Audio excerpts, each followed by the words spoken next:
মুরাদপুর এলাকায় যে যে হত্যাকাণ্ডটি হয়েছিল ওই দিন 3 জন আমাদের সমন্বয়করা শহীদ হয়েছিলেন।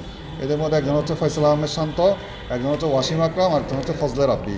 এই 3টি হত্যাকাণ্ডের সাথে চট্টগ্রামে যারা হেভিয়েট আওয়ামী লীগের নেতারা ছিলেন এবং তাদের সাথে এবিএম ফজলে করিম সহ তাদের অস্ত্রধারী সশস্ত্র সন্ত্রাসীরা পুলিশ বাহিনীকে নিয়ে আমাদের ছাত্র জনতার উপর হামলা করে।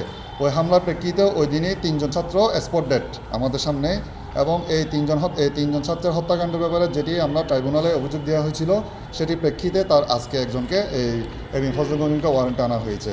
এবং ওই যে হত্যাকাণ্ডটি হয়েছিল সেগুলো আমরা সরাসরি প্রত্যক্ষদর্শী এবং আমাদের বিভিন্ন সাক্ষীরা যারা চট্টগ্রামের সমন্বয়ক এবং চট্টগ্রামের যারা ছাত্র প্রতিনিধি বেসরকারি বিশ্ববিদ্যালয়ে ছিলেন, প্রায় 30 জনের অধিক সমন্বয়করা আমাদের প্রসিকিউটরকে সাক্ষী প্রমাণ দিয়েছেন, ফ্রন্ট লাইনার আর কি, তারা আমাদেরকে সাক্ষী প্রমাণ দিয়েছেন। সেই সাক্ষী প্রমাণের ভিত্তিতে আজকে তাকে এই আসামিকে এখানে গ্রেপ্তার দেখানো হয়েছে, হাজির করা হয়েছে।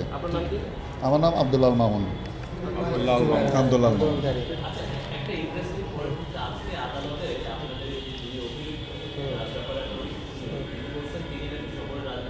অবশ্যই শহরে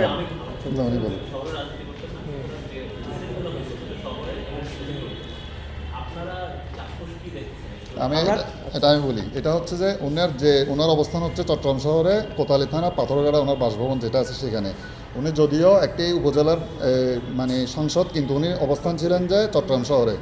ওনার যে বিভিন্ন উপজেলা থেকে আমরা দেখেছি রাওজান এবং বিভিন্ন উপজেলা থেকে সন্ত্রাসী বাহিনী চট্টগ্রামে এসে ছাত্র জনতার উপর ছাত্রলীগ যুবলীগের সন্ত্রাসীরা এখানে এসছে, এবং আমরা এই তথ্যটাও আমরা জানি এবং আমরা বিভিন্ন ছাত্র এবং গোয়েন্দা সংস্থাদের কাছে আমরা এই তথ্যটা পেয়েছি।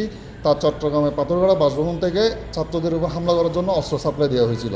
ওখানকার যারা শীর্ষ সন্ত্রাসী হেলাল আকবর বাবর এবং নুরুল আজম রনি তারা সহ ফজলে করিমের নেতৃত্বে তারা সরাসরি এই অস্ত্রগুলো সাপ্লাই দেওয়া হয়েছিল ছাত্র জনতার উপর গুলিবর্ষণের জন্য।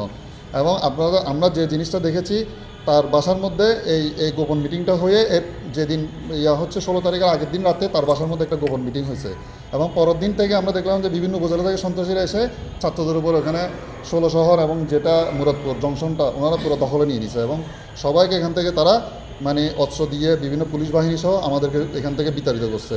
পরবর্তী আমরা দেখলাম বিভিন্ন এদের যেগুলো সন্ত্রাসী ছিল আমরা স্পেসিফিক নাম বলছি, এবং এগুলো আমাদের প্রসিকিউটর থেকে বলা হয়েছে এগুলো তারই ছাত্রলীগের রাওজান উপজেলার অনেক সন্ত্রাসী বাহিনী অস্ত্র নিয়ে সেখানে আসে। বিভিন্ন ভিডিও ফুটেজ এবং আমরা বিভিন্ন আমাদের নিজেদের মোবাইলে ধারণকৃত কিছু ফুটেজ আমরা ওনাদেরকে দিয়েছি।